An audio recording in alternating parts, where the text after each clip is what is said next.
¿Cómo están, amigos? Seguimos con nuestro curso sobre el tema de la oración cristiana. Lo hemos revisado en el catecismo. Habíamos visto en primer lugar una definición que el catecismo pone en la primera parte de la oración cristiana como un don, una alianza y sobre todo una experiencia de comunión con Dios, que sintetiza las tres partes anteriores del catecismo: el conocimiento de la fe en el credo, la experiencia ritual de la fe en los sacramentos y el esfuerzo moral en la vida moral cristiana que se consigna en los mandamientos, sobre todo el mandamiento del amor: ama a Dios sobre todas las cosas, al prójimo como a ti mismo, o ámense unos a otros como Jesucristo nos ha amado. Todo esto pasa por la vida de oración.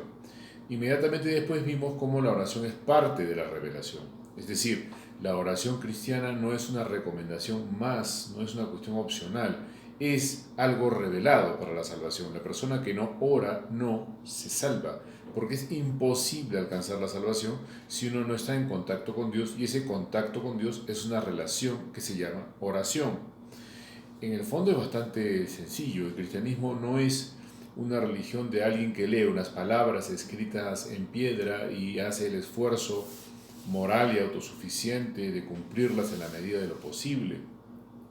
La religión cristiana es una religión de oración, y la oración es básicamente un acto de encuentro con la verdad sobre Dios, sobre mí, sobre el mundo. Entonces, eso hace que solamente se la pueda comprender leyendo y buscando la revelación de Dios a través de la Sagrada Escritura y la tradición de la Iglesia y lo que la Iglesia enseña sobre esto.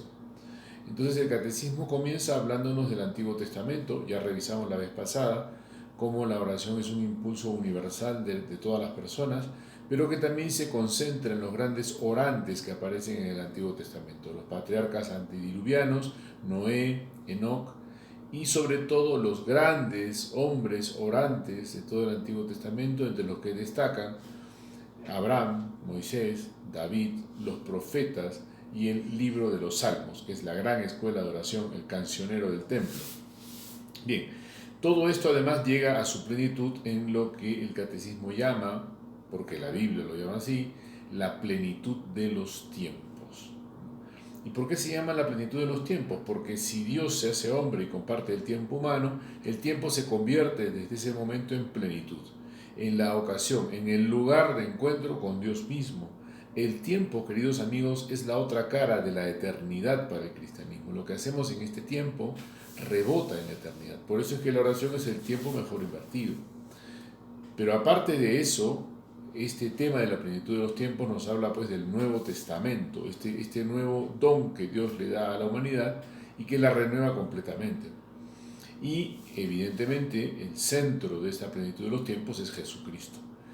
Y el catecismo consigna 4 acápites en esa parte que son muy interesantes. El primero es que Jesús ora. Uno agarra su evangelio y se va a dar cuenta de que Jesús se retira a orar en secreto, o que también ora explícitamente delante de sus discípulos, o que también se acompaña de unos cuantos para compartir con ellos la oración. No solamente ora solo, ora con los discípulos. También se le ve orando en los momentos más complicados de la vida. Se le ve orando en la cruz, ¿no? Por ejemplo, ¿no? O sea, está en la cruz pues, muriendo, y está orando por aquellos que lo matan. Cabría preguntarse por qué ora Jesucristo. No diría, bueno, si es Dios, orar sería hablar consigo mismo o un mecanismo pedagógico. Bueno, nada más extraño que eso. La oración de Jesucristo es una oración auténtica, la oración de un hombre que se eleva a Dios, porque es verdaderamente hombre. Bien, el segundo acápite es que Jesucristo enseña a orar. No solamente ora, sino que enseña a orar, y por lo menos da 3 consejos fundamentales. El primero de ellos es que hay que orar en secreto. Orar para que otros lo vean a uno es ridículo, es absurdo, no es orar, así de simple, es una falsificación. El otro consejo es orar insistentemente, porque sin la insistencia en la oración uno no obtiene la gracia que necesita. Y allí pone parábolas, por ejemplo, como la del juez injusto, que no cree en Dios, ni teme a los hombres, o no teme a Dios, ni cree en los hombres, odia a todo el mundo, pero le hace justicia a una viuda porque insiste. Lo mismo la parábola del amigo inoportuno. Bien, el tercer acápite de esta parte del catecismo es que Jesús escucha la oración.